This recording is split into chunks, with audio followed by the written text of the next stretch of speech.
Doctor Khalid Waleed, energy expert, माहिर मुआशियात हमारे साथ मौजूद हैं। खालिद वलीद साहब, बहुत शुक्रिया आपके वक्त का। अब अमेरिका ने जो रूस पर पाबंदियां आयद की थी वो भी हटा ली हैं। अब रूसी तेल की ख़रीदारी जो है वो पाकिस्तान भी कर सकेगा। इस पर बताइएगा, आप क्या समझते हैं, क्या ये जो बहरान पैदा होने वाला है उस बहरान से निपटा जा सकेगा? जी, बहुत शुक्रिया। मैं हमेशा से इंटीग्रेटेड प्लानिंग और लॉन्ग टर्म प्लानिंग का कायल हूँ। अभी जो क्राइसिस आया उसमें शायद हमारी लॉन्ग टर्म प्लानिंग का फुकदान भी है। हमें आइडिया था, पता था कि मिडिल ईस्ट में क्राइसिस आ सकता है, लेकिन हमने फिर भी उस क्राइसिस को सोचते हुए लॉन्ग टर्म प्लानिंग नहीं की। पर अब जब वो हमारे सर पे खड़ा हो गया तो अब हम जो है वो अगेन फिस्ट फाइटिंग मोड में एक रिस्पॉन्सिव वे में आप जो है वो प्लानिंग कर रहे हैं। अगर उस टाइम पे ही ये प्लानिंग करके अपनी ऑयल रिफाइनरीज को इस काबिल बना दिया जाता कि वो रशियन ऑयल को रिफाइन कर सकें, तो शायद हम एक अल्टरनेट ले सकते, बिल्कुल जिस तरह से इंडिया ने भी लिया। उन्होंने यूएसए के साथ निगोशिएट करके वो वाला ऑप्शन भी ले लिया, तो उससे शायद हम इस शॉक को जो है थोड़ा सा मिटिगेट कर पाते। अब हमें अगेन अभी का जो शॉर्ट टर्म प्लानिंग है वो तो करना ही करना है, लेकिन अब हमें मीडियम टू लॉन्ग टर्म में भी प्लानिंग करनी है कि किस तरीके से इस तरह के जो जियोपॉलिटिकल शॉक्स हैं उससे अपनी इकोनॉमी को निकाला जा सके। उसमें एक तरीका अपनी रिफाइनरीज को अपडेट करने का हो सकता है, एक अपनी स्टोरेज को बढ़ाने का हो सकता है, और तीसरा जो है वो अपने आप को रिन्यूएबल एनर्जी पे शिफ्ट करने का हो सकता है, इलेक्ट्रिक व्हीकल्स का हो सकता है। तो अगर ये 3-4 चीजें कर ली जाएं तो शायद Pakistan medium to long run में एक कुशन प्रोवाइड कर सकता है अपने आप को। लेकिन अभी के लिए शॉर्ट टर्म में आपको प्राइस के जो एब्रप्ट डिसीजंस लिए जा रहे हैं उसकी वजह से मार्केट में पैनिक आता है। आपको सप्लाई साइड मैयर्स के साथ साथ प्राइस सिग्नल्स के साथ साथ डिमांड साइड मैनेजमेंट पे भी काम करना होगा, तब जाके आप एक सोल्यूशन या काम की तरफ जा सकते हैं। डॉक्टर साहब, ये फरमाइएगा कि ये जो मामला है सारा, आपना हुम्स की बंदिश ने जो ये नया तूफान खड़ा किया, क्योंकि पेट्रोल की कीमतें में इजाफा जो है उसका मतलब है कि दुनिया की हर चीज़ महंगी हो गई। तो क्या आप समझते हैं कि जितनी देर ये जंग जारी रहेगी उतनी देर ईरान ये बंदिश रखेगा, या ईरान किसी दबाव में आके ये फैसला जो है वो तब्दील कर सकता है?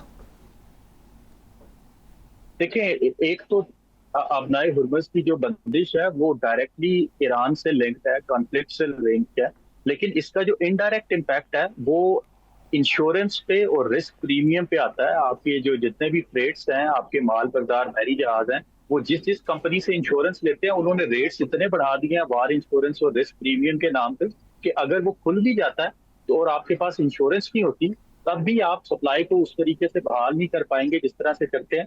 तो जब तक ये मामला बिल्कुल सेटल डाउन नहीं हो जाते, हमें ये एक्सपेक्ट नहीं करना चाहिए कि चीजें जो है वो नॉर्मल की तरफ आएंगी। मेरे ख्याल से अब एक न्यू नॉर्मल बनेगा, उसके अकॉर्डिंग पाकिस्तान को भी प्लान करना है और रीजनल इकोनॉमीज को भी प्लान करना है। तो यहाँ पे दो फैक्टर, पाकिस्तान के पास पेट्रोलियम ज़खायर मौजूद थे, लेकिन उसके बावजूद कीमतें बढ़ा दी गई, और वजह भी ज़ाहिर हुकूमत की जानिब से यही बताई जा रही है कि आपने हुर्मुज़ बंद है इस वजह से। और ये भी कहा जा रहा है कि ज़ाहिर है जो हमारे पास ज़खायर मौजूद थे वो इतने नहीं थे कि वो इस्तेमाल किए जा सकते लॉन्ग टर्म में।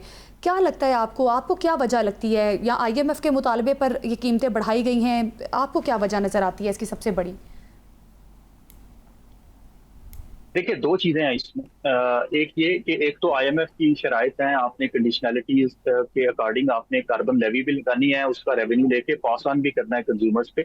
दूसरी चीज, आपको फॉरवर्ड मार्केट और स्पॉट मार्केट का डिफरेंस समझना है। फॉरवर्ड मार्केट का मतलब है कि आप आज सौदा तय करते हैं, 2 महीने बाद लेते हैं, उसके उसके अकॉर्डिंग जो है वो पैसे देते हैं। लेकिन स्पॉट मार्केट क्योंकि अभी के अभी आपको पैसे देने हैं, तो और अगर आपके पास फॉरेन एक्सचेंज की शॉर्टेज है तो फिर आपको थोड़ा सा केयरफुली प्लान करना पड़ता है और प्राइसेस जो है वो फिर उस हिसाब से बढ़ानी पड़ती हैं। लेकिन अगेन मैं दोबारा से कहूंगा, ये थोड़ा सा ज्यादा एब्रप्ट हो गया। इस चीज को थोड़ा सा फेज में प्लान किया जा सकता था। और तीसरी चीज जो गवर्नमेंट को करनी है, बजाय इसके कि 3 माह हर हफ्ते नई पेट्रोल प्राइस अनाउंस करें, जरूर करें, जैसे मार्केट हालात है उस तरह करें, लेकिन साथ में मार्केट को कॉन्फिडेंस भी दें, खुल के बताएं कि हमारे पास इतने जखायर हैं, हमारी रिफाइनरीज की इतनी कैपेसिटी है, इतने कार्गोज हमने ले लिए हैं, इतने कार्गोज जो हैं वो ऑन द वे हैं। अगर ये चीज कॉन्फिडेंटली, बड़ा ब्लंटली, कैंडिड वे में लोगों के साथ शेयर करेंगे तो मार्केट भी कॉन्फिडेंस में रहेगी, लोगों में भी पैनिक नहीं आएगा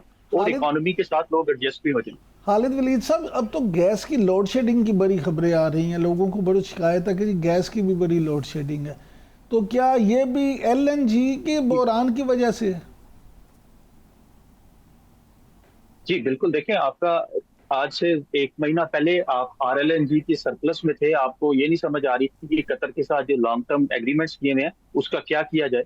और अब क्योंकि आपको वो कार्गोज नहीं मिल रहे होंगे तो वो शॉर्टेज आएगी। बेशक आपकी जो डोमेस्टिक इंडिजिनस सप्लाई बढ़ी है, लेकिन स्टिल आप क्योंकि उस फेज में है, पाकिस्तान में साल के उस फेज में है जिसमें हाइड्रो इलेक्ट्रिसिटी जनरेशन कम होती है, ऑलमोस्ट जीरो होती है। तो पिछले जो जनवरी का महीना है उसमें भी आपने कोई 26% अपनी जो सबसे ज्यादा इलेक्ट्रिसिटी है वो RLNG के थ्रू जनरेट की है, क्योंकि हाइड्रो की कंजम्पशन जनरेशन जो है नहीं हो रही थी। तो अब आपको गैस सेक्टर में भी थोड़ा सा बहरानी कैफियत नजर आ रही होगी, लोड शेडिंग करना होगा। लेकिन अगेन हुकूमत को पैनिक मोड में नहीं आना, हुकूमत को एक कॉन्फिडेंस के साथ, अगर आपके पास फॉरेन एक्सचेंज की शॉर्टेज है तो फिर आपको थोड़ा सा केयरफुली प्लान करना पड़ता है और प्राइसेस जो है वो फिर उस हिसाब से बढ़ानी पड़ती हैं। लेकिन अगेन मैं दोबारा से कहूंगा, ये थोड़ा सा ज्यादा एब्रप्ट हो गया। इस चीज को थोड़ा सा फेज में प्लान किया जा सकता था। और तीसरी चीज जो गवर्नमेंट को करनी है, बजाय इसके कि 3 माह हर हफ्ते नई पेट्रोल प्राइस अनाउंस करें, जरूर करें, जैसे मार्केट हालात है उस तरह करें, लेकिन साथ में मार्केट को कॉन्फिडेंस भी दें, खुल के बताएं कि हमारे पास इतने जखायर हैं, हमारी रिफाइनरीज की इतनी कैपेसिटी है, इतने कार्गोज हमने ले लिए हैं, इतने कार्गोज जो हैं वो ऑन द वे हैं। अगर ये चीज कॉन्फिडेंटली, बड़ा ब्लंटली, कैंडिड वे में लोगों के साथ शेयर करेंगे तो मार्केट भी कॉन्फिडेंस में रहेगी, लोगों में भी पैनिक नहीं आएगा और इकोनॉमी के साथ लोग एडजस्ट भी हो जाएंगे। खालिद वलीद साहब, अब तो गैस की लोड शेडिंग की बड़ी खबरें आ रही हैं, लोगों को बड़ी शिकायत है कि गैस की भी बड़ी लोड शेडिंग है, तो क्या ये भी LNG के बहरान की वजह से? जी बिल्कुल, देखें आपका आज से 1 महीना पहले आप RLNG की सरप्लस में थे, आपको ये नहीं समझ आ रही थी कि कतर के साथ जो लॉन्ग टर्म एग्रीमेंट्स किए हुए हैं उसका क्या किया जाए।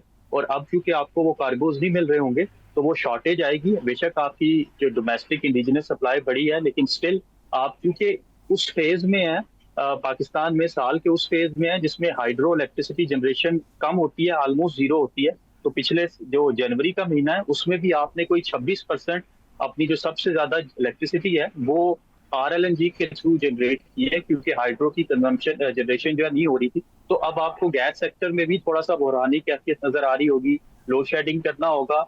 लेकिन अगेन हुकूमत को पैनिक मोड में नहीं आना, हुकूमत को एक कॉन्फिडेंस के साथ लोगों को समझाने की कोशिश करें कि there is a conflict. Sir लेकिन लोग पैनिक मोड में आ रहे हैं, लोग बहुत पैनिक हो रहे हैं कि अगर पेट्रोल महंगा हो रहा है तो फिर जाहिर है महंगाई जो है वो बहुत ज़्यादा हो जाएगी। तो लोग इस वक्त बहुत पैनिक हैं कि पता नहीं कितनी महंगाई हो जाएगी और किस तरह से गुजर बसर होगा।